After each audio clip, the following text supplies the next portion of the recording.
you very much. Thank you, and please be seated. Except for you. I want to thank you all for being here and welcome the members of Congress who are here and those who were here who had to leave for a vote. I want to say a special word of, it's a good vote. I want to say a special word of thanks to the Marine Band for being here to play for us today. Thank you.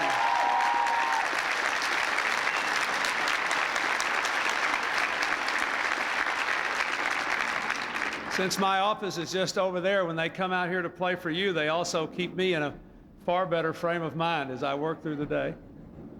I thank the Commission on Presidential Scholars for all the work that they have put into selecting this year's recipients.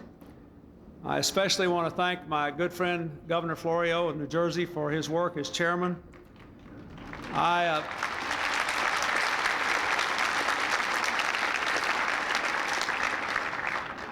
ask him to serve as chairman because I admire the courage and conviction with which he has conducted himself as governor of New Jersey, and particularly the bravery that he showed in dealing with the educational needs of the people of his state. The Secretary of Education, Dick Riley, formerly was governor of South Carolina, and in that connection, he labored mightily for years to improve the education of the children of his state and served as a mentor of mine, and I thank him for his leadership.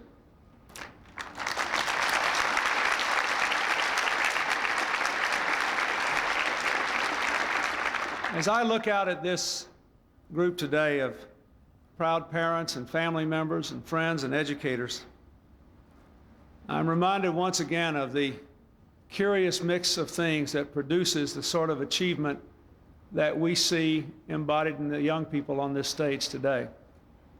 There are unfortunately still a lot of people in the United States who believe that how much you learn and how well you do in life depends primarily on your IQ. And yet we know that if you strung all the people on the globe together from first to last by IQ, you couldn't stick a straw between any of the two. A remarkable combination of ability and intangible things like encouragement and love and support, as well as personal effort and drive and commitment, go into making up really gifted learners who are committed to doing it for a lifetime. All the young people who have been acknowledged today have great natural talents, and they should be grateful for what God has given them. But every person on this stage today, not only them, but me, we're all here because of the people who helped us along the way. There's a young man who was supposed to be here today named Justin Conrad from the state of Maine, who on June the 5th was in an automobile accident that claimed the life of one of his friends and claimed part of one of his legs. Today he's in a hospital in Maine recovering from his injuries. I talked to him this weekend when I was up in Maine, and he's already talking about going to Harvard and majoring in government and playing sports. When he gave his salutatorian's address at his high school graduation, he gave a speech about optimism, and he still has it. And I hope all of you will be able to keep it as you go through college and you pursue your careers. Keeping a positive frame of mind may sound like an obvious and easy thing. It becomes increasingly difficult with the difficulty of circumstances, but more important with every passing day.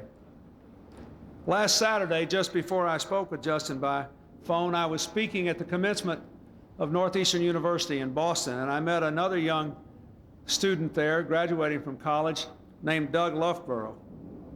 He was the person who was designated by his fellow students at Northeastern to speak on their behalf. Doug's mother is a cleaning woman who earns $7,000 a year and who, in addition to a regular job, cleans a private school part-time to pay tuition for another of her sons. For a while, the mother and all of her children were actually homeless. It's remarkable that this young man ever got to go to college at all. The advice he got from one of his counselors was to give it up and start looking for a job. but his mother believed in him and refused to let him aim low. When she couldn't get a babysitter, she took him along to work.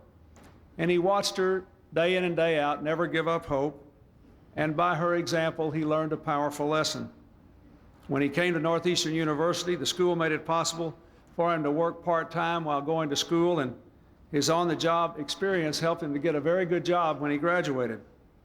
He's shown an amazing amount of responsibility, but his mother stood by him, his school stood by him, and he had an employer who stood by him.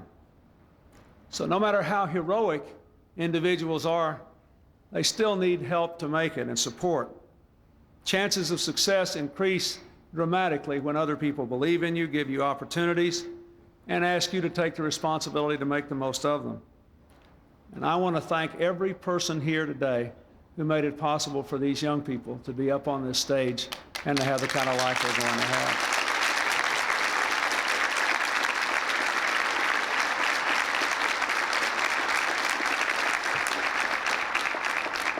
I also want to say that this administration is working hard to open the doors of college education to all young people, to make it possible for them to get loans to go to college and to pay them back on much more favorable terms than has been the case in the past.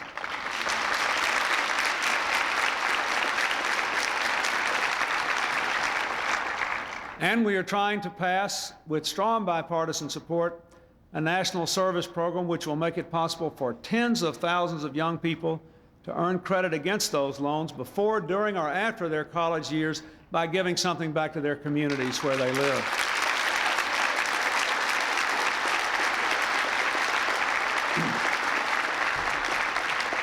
Vice President Gore has just returned from California, where he kicked off our Summer of Service program, which is the beginning of this national service effort. I know that a lot of you have been involved in service programs. I want to just ask, I want to recognize one of the scholars, Marlise Hyde from Valley High School in Afton, Wyoming. Where are you?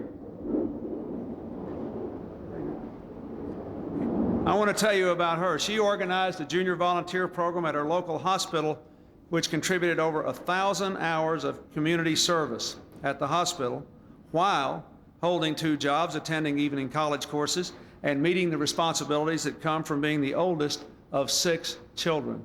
Let's give her a hand. Congratulations.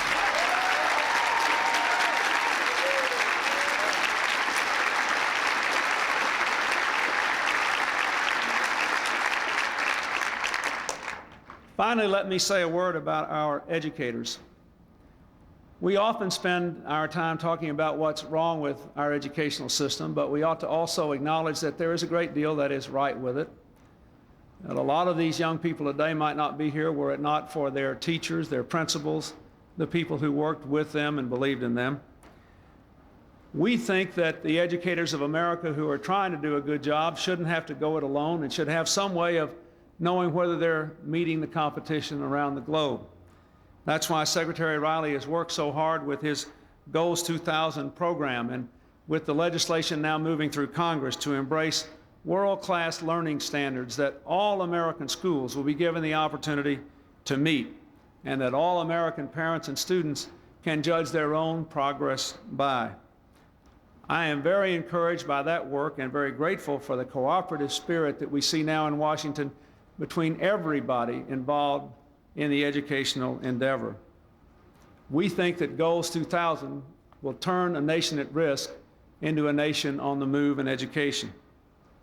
Let me say in closing that I've thought a great deal about education this summer because I just celebrated under this same tent a couple of weeks ago my 25th college reunion. I saw some of my classmates. One of them runs a refugee center for Palestinians in Jordan. One came all the way back from Cambodia, where he had his life at risk monitoring the elections in that troubled country where once so many people were killed by tyranny. And many of them have made incredibly valuable contributions to their lives, and all of us were sitting here 25 years later in this very spot, remembering with incredible vividness actual specific things our teachers had said to us in class. We had a contest to remember how many verbatim sentences we could remember from different professors we'd had. And every one of us concluded at the end that none of our lives would have been possible if we hadn't had the benefit of a world-class education. I hope this presidential scholarship brings to all of you on this stage those kind of memories 25 years from now. I hope you will do everything you can to make the most of the opportunities before you.